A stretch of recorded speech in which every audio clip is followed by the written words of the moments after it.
A story that you'll probably groan and say, oh no, not Esther. How many times have we heard a message on Esther? I've been around a bit longer than you guys, and I must have heard a dozen messages on Esther. Now, I haven't pinched any of their thoughts, but rather I've just asked the Lord to lead me into new understanding of this old story. As I was reading it, I was thinking this would make a great movie because it's got all the ingredients of a movie. You've got the spectacle at the beginning. You've got a couple who, well, there is a romance involved, and you've got cruelty, and you've got magnificence, and you've got people who are nasty, and you've got people who are nice, and all the ingredients go together to make up a great movie. But it all starts off with a wonderful spectacle. Renee's going to bring that to us now as we look at Esther 1, verses 1 to 8. Thanks, Kim. This is what happened during the time of Xerxes. Is that how you say his name? Yes. Xerxes, yeah. Xerxes. The Xerxes who ruled over 127 provinces stretching from India to Kush.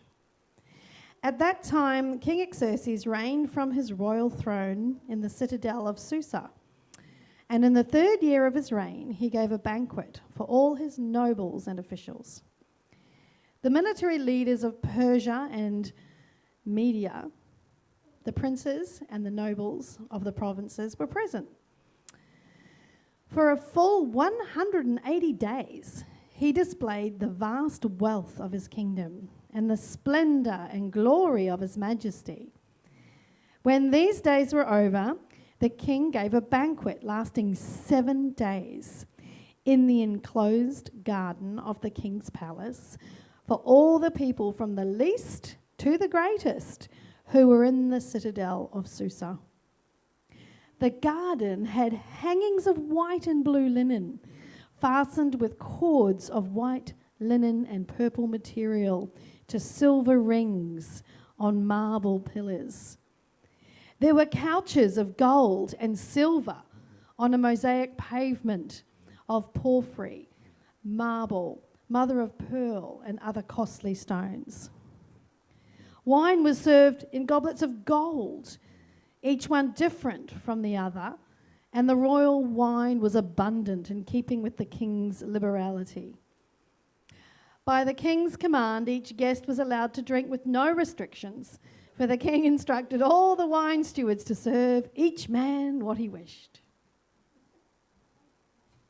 Thanks, Renee. I knew you'd do that very well, which you've done. Thank you. Yes, and we could picture that, couldn't we? Yes, the king puts on 2 banquets. Not only was he perhaps a benevolent king at this stage of his life, he was known to be very cruel. But here we find his benevolence coming through as he not only thought of all the people that he considered were the most important people, the nobles and the princes and the governors of 127 provinces.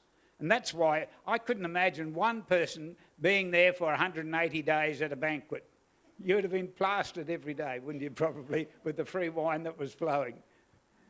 But of course, he had people to come from 120 provinces, and so getting people all together took 180 days. But then he puts a surprise on. He puts another banquet on for the hoi polloi, for everybody, like you and I. And he says, I'm going to get gold cups that they can serve the wine. And who's going to serve but my attendants, my staff? They will be dressed in their clothes that they wear in the court. And they will serve all these people. But this wasn't only just a benevolent move on the part of the king. He wanted to display his wealth. He wanted to display his victories, his triumphs, his plunder, and his loot that he had gained over the years. And they were very wealthy, and he had much treasures to show. And it was a display of how great he was. He must have had a couple of sherbets too many one morning, because during the banquet, he called out very loudly, "I want Queen Vashti to come with a crown on her head so all can admire her because she was very beautiful."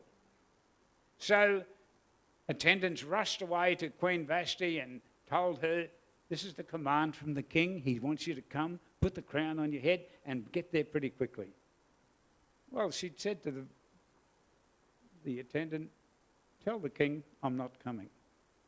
What? He could hardly believe it. But at any rate, he had to go back. He didn't lose his head because remember, the messengers come and they always lose their head if they've got bad news. But he said to the king, "Queen Vashti refuses to come." And the silence over the place must have been deadening. Here was a command of the king of Persia. His kingdom stretched from India to Mesopotamia, 120 provinces. He was the biggest in the land at that particular time. And here, a command has been refused by a woman. He did not know how to handle this. It's a loss of faith. And it's important in Eastern times not to lose face. He was insulted also. That's how he felt. So he called together all the wise men, the counsellors and everything, and they decided, how are we going to handle this? And they said, this is a terrible, terrible thing, because women will get the idea in the home that they don't have to obey their husbands. And that would have been such a shock. And of course, that's no different today, is it? Of course not. But they were concerned about the precedent that had then been set and what was going to happen when people heard about this. Well, the king thought he can't kill her because that would be too blatant and too horrible because she just refused an order. So they decided they would banish her. They would banish her to the furthest province away so that she could never set eyes on the king again, because if she did, she would have been killed. So they put the mask over her face and led her away to this province so far away. Problem solved. But after a while, the king felt a little bit lonely. And he thought, I was enjoying Vashti and her company. What can I do now? And so he talked to his counselors again, and they said, look, what we can do, we can get all the most beautiful young virgins in the land, and they can be ones who are the best in the province can be sent here, and then they can come to you, and you can choose who you would like to have as your queen. So that was agreed upon. So the message went out, and it wasn't a contest, a beauty contest like we know today, they parade and that, but it was a contest among the young women of that province, of course, to be chosen. So they were selected, and they were sent to the city of Susa, where the king had his palace. And there they were under the control of a eunuch called Mordecai. And he was in charge of their grooming and their getting themselves all prepared to meet with the king. And so we come to the second character now, Mordecai. Mordecai was a Jew working in the palace at the time, and he was in charge of the king's gate that led to his private quarters. And he was responsible for all who went in and out, and that was his role, that was his job. And of course, he heard about this beauty contest. Now, just recently, Esther's parents had passed away. And she was his cousin. But he decided that he would take her in and adopt her as his own daughter, with his own family. And so that's what he did. But she was very beautiful. And when he heard about this contest, he thought, my word, I should enter Esther into this contest. So he did that. And as he entered her into the contest, Mordecai, the eunuch in charge of the grooming, was so taken with her because she had a luminous presence about her and something about her that was different. And Mordecai told her not to reveal her nationality. The Persian girls were darker skinned and were heavier build, but Esther was an Israeli. She was lighter skinned and a smaller frame. And she was different, but she was very beautiful. But she had something about her that made her different. She had an aura around her. And Mordecai took her on as his own, and he gave her special diets so that she would be physically right. He had special medicines, perfumes, and oils that he had kept for a special purpose, and he used that on her. And so came the time that she had her time to be presented. It takes nearly 12 months for all these things to happen. That when she was able to be presented to the king. Lester, you've got a reading for me? Yeah, just a couple of verses, thank you, of Esther 2, 16 to 18.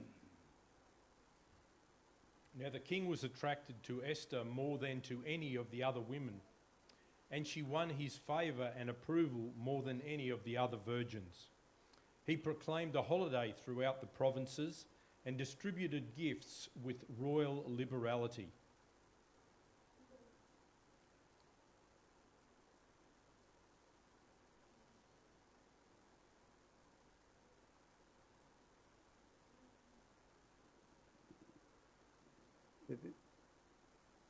Is that it? Thank you. So Esther was favoured by the king. Now, in my version, the New Living Bible, it says, and the king loved her. Now, that was a no-no. That was a no-no in those times, because really the king didn't need to love anyone in particular. He had 2 harems to choose from, and there was 500 in one, and there were so many wives that he had in the other. So to say that he loved her was something special, something different. Now, as we read through the book of Esther, you will not find the name of God right through that book. But I tell you what, when you read the book, you see his fingerprints all over it. You can see his handiwork all through it. Because why did Esther gain this position? Why was it that Esther was chosen out of thousands of others? I'll tell you why, because God's fingerprints were on it. We're going to see what happens now when Esther is given this opportunity to be a queen of Persia. I'll just now go back to another character called Haman. Haman was an official in the king's court. He was given special responsibilities, and the king favoured him. And the king called him and said, I'm going to promote you to be the second in the land. That was then a command from the king that those who were there when Haman went past had to bow. They had to bow their head to Haman in respect of his position. Every time that Haman walked out of the king's quarters, Mordecai was sitting at that gate, and he refused to bow to Haman. Why? Because Mordecai was a Jew. And the Jews' faith says you do not bow to any other foreign god or to any other person except the Lord God. And so he refused to bow. This happened several times after Haman walked through past the gate, and he became furious about this. And so angered he was that he wanted to do something in revenge. How could I make Haman pay for? How can I make Mordecai pay for what he's doing, this insult to me? I'm losing face every time I walk out, and he's insulting me. I can't kill him directly, but perhaps I can do it another way. So he got together with the king, and he was able to convince the king with a lot of misrepresentation, with a lot of stretching the truth, a lot of just making things seem worse than what they really were. And he said to the king, we have a remnant of people here among your people who are causing dissension. They do not obey your laws. They have their own food. They have their own faith. And there could be chance of insurrection because they do not obey you. And the king did not know about this and said, why? Why is this happening?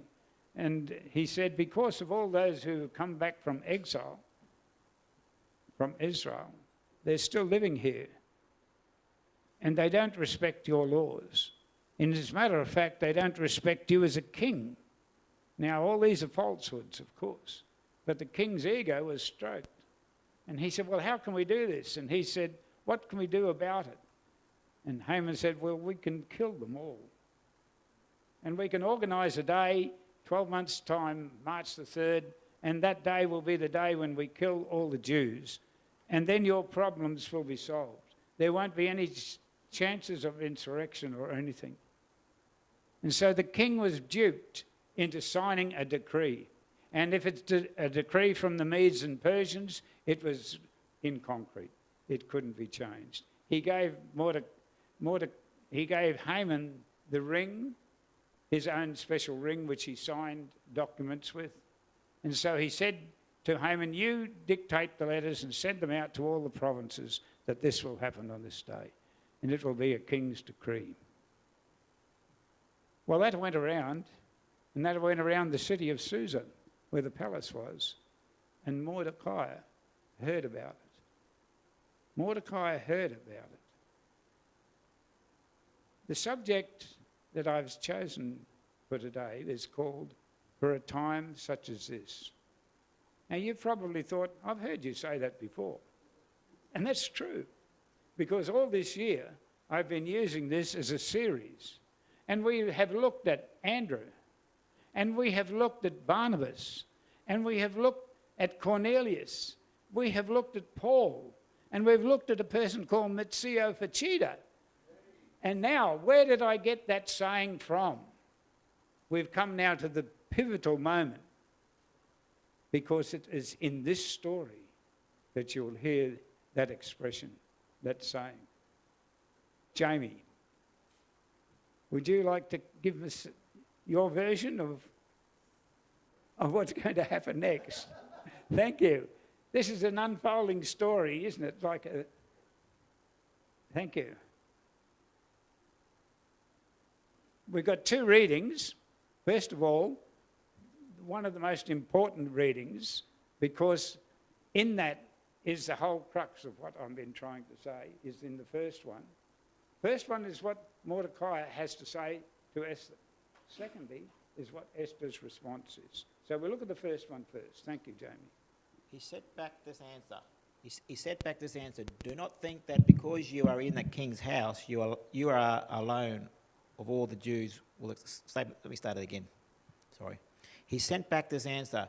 Do not think that because you are in the king's house, you alone of all the Jews will escape. For if you remain silent at this time, relief and deliverance from the Jews will arise from another place. But you and your father's family will perish. And who knows but that you have come to your royal position for such a time as this. Thank you. For such a time as this. It's what we've been talking about this whole year. And he's saying to Esther, yes, you've got this position now. And what is going to happen? March the 3rd, all your people and my people are going to be exterminated. And it's very clear because it says all men, women and children will be slaughtered. And those who do the killing would be able to take the possessions of those who they have killed, the plunder. I wonder whether you've heard that in the last 100 years, I think we have heard similar stories. So the Jews have known persecution from a long time back, because we're talking now about 480, or 470 to be correct, 470 BC. I wonder what Esther's going to reply. We come to this situation now where Mordecai has really put on her the onus of responsibility. He has put on her, this is your role. This is what you have been called to do. And if you don't do it, somebody else will. But won't escape. You will still be killed. We'll hear what Esther has to say now. Thanks, Jamie. Then Esther sent this reply to Mordecai. Go, gather together all the Jews who are in Susa, and fast for me. Do not eat or drink for 3 days, night or day. I and my attendants will fast as you do. When this is done, I will go to the king, even though it is against the law. And if I perish, I perish. Thank you. She's not only beautiful, but she's very brave. Because the law of the Medes and Persians state that anybody who enters the king's presence without being invited by the king, without being asked by the officials that has been organised, if the king does not point the gold sceptre to that person, they are to be killed. Simple as that. Now, she did not know whether the king would point that gold sceptre to her. I was thinking also, the king started out life with a handicap, having a name like Xerxes, Xerxes. He starts off life with a cross against his name. That's terrible, isn't it? But I really worried about that. And so we find Esther prepared to take that decision. I suppose I could say now we'll finish now and close, and we won't know the rest of the story. But I think you'd like to know. When I was reading it, and I could read it with the magnifier, and I was reading chapter after chapter, and when I got to a certain chapter, I thought, I'll go and make a coffee. Well, I couldn't get back quick enough to read the next chapter because it was so exciting and I didn't know what was going to happen. Because you forget, don't you? I suggest if you feel like reading something, grab the book of Esther and read it. And I hope that you'll get the enjoyment that I got out of it. Well, what happened when Esther approached the king? It all goes back to what he said, what it was said of him before. When he saw Esther, he was smitten.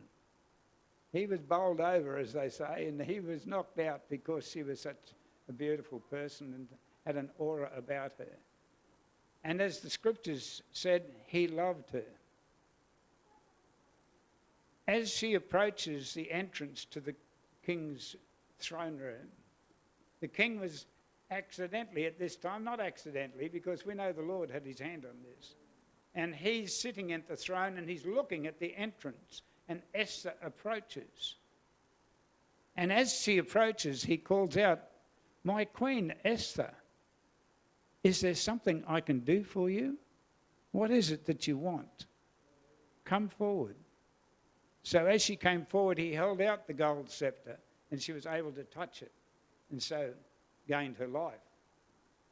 And he said, "Queen Esther, you have a problem. I would love to know what it is. Please tell me. If I can do anything for you, I will give you half of my kingdom. Pretty generous. Half the kingdom. I will give you half of the kingdom. Please tell me. She's not only beautiful, she's not only brave, but she's got a brain. And she's very clever. She could have blurted out to the king the whole story of Haman and what he'd planned to do. And what would that have done to the whole court? That would have made the king, because of his complicity in all this, feel he'd lost face. He was put at a disadvantage because of what she was saying. So she decides not to do that. And she said, if it pleases you, my king, would you and Haman come to a banquet that I have prepared? So that was the story. They go to the banquet. And when they're at the banquet, the king is busting to know what was her problem. And she says, probably because there was so many other officials at the banquet. Again, she did not want to embarrass the king. She said, tomorrow I have planned a special banquet for you and Haman alone. Would you come? So he sent word straight away to Haman to come to this banquet the next day. Now Haman goes home after the first banquet, and he's bragging about his relationship now with the king and the queen. I've been invited to this banquet, and I've got another one coming tomorrow. I must be very, very popular. I must be a great man in this kingdom. The night before, the king could not sleep. He was worried about something. God's hand at work? He asked, could he look at the records that have been of the last few years? And so he had them read to him. And he heard the story of Mordecai. Now Mordecai, some time back, in his role as the guardian of the king's gate, had heard two eunuchs who were the guards at the gate planning an assassination of the king because they were not happy with what the king had done or something. And he'd heard about it, and he decided that he would tell those in authority. So what he did, he told Esther, and Esther told the king. Now the king investigated the story and found it to be true, and so those guards were executed. Now, Haman goes home and says, you know, I wonder what I can do now because I'm such a great man and the king and the queen love me so much. And as he's there, a eunuch comes and says, the king wants to see you. So he goes back, and the king says, look, I want to ask you a question, Haman. If somebody has done me a great favour and also given me protection, such as I could never give back, how would you reward that man? And Haman says, this is me. There's nobody else that would do this. I'm the one he's talking about. He said, well, sir, he said, what I would do, he said, I would get the king's special robe, and I would put that on him, and I would get the king's horse, and I would put him on that king's favourite horse, and I would lead him around the whole city calling out, this is what the king does to somebody who is in favour of the king and who does the king's favour. And the king says, thank you, Haman, that's wonderful. Would you get Mordecai and do that to him and lead him around the city? So, here's justice, isn't it? God's hand not at work in all this, you're saying? And so he goes home. And he's now bitterly disappointed after leading Mordecai through the streets. And he says to his wife, I don't know what to do. This is terrible. I'm so insulted and disappointed. She said, why don't you build a great big spiked pole, which was the form of execution at that time, impaling. And he built one 70 foot high and put it in the yard and then go and see the king and tell him what you'd planned to do with Mordecai. Well, he couldn't do that now, could he, after what the king had told him? And as they're talking about this, the attendant comes and says, you're required for the banquet with the queen. So he goes to the banquet, and it's only him and the king and the queen. And the king's busting to know what really was the problem with Esther. He said, please tell me, Queen Esther, what is it that you really want? If I can give you half the kingdom, I'll do that. Please tell me. So she tells him the story of how somebody who would be engineering a plot and a plan to assassinate hundreds and thousands of people in his kingdom. And he was shocked and horrified. He said, how is this possible? And so she told him the plan that Haman had put together and conspired to trick you. And he was furious. And Haman sort of lost colour. He became very white and with fear, because the king, in rage, rushed out of the room into the garden. At this time then, Haman is left with the queen. The queen is reclining on a couch, which was the custom at the time, and it's quite a large couch. But Haman rushes over to her to plead for his life. In so doing, he trips and falls onto the couch. The king now comes back into the room and says, what is going on? You insult me. You insult my wife by assaulting her. You're trying to assault her in my presence, in my house. So poor old Haman couldn't take a trick. Take him away and impale him on his own pole. That was how Esther saved her people. And so he said, get Mordecai to write out the letters that you need to be sent to rescind that decree that was made. And I'll give him the ring that I had already given Haman and sign it with my decree, so that you will know that this is my command. This is what I wish. And so that happened. Had to happen before the 7th of March, which was coming up, because that was the day that was planned for the killing. And so the Jews were saved from annihilation because of Esther's intervention with the king. She was very clever, wasn't she? She didn't put the king in a secondary position. She made sure that what she said was only said among themselves, only with the three of them. So that was, I thought, was very clever at the time. I just know that because of that story, it's a demonstration that God loves his people. It doesn't matter where they are or who they are, but if you're part of the family of God, he loves you. And he only wants to have your best. Because he loves you and because he has a special place for you, he knows that each one of us here today, we are in that place where God has called us to be right now. One of the Psalms that I love so much, which talks about the love of God, is Psalm 103. Carolyn's going to read to us a few verses from that now, which explains exactly how the king feels. The Lord is compassionate and gracious, slow to anger, abounding in love. He will not always accuse, nor will he harbour his anger forever.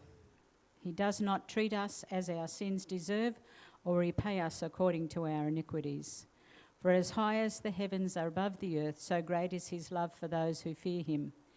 As far as the east is from the west, so far he has removed our transgressions from us.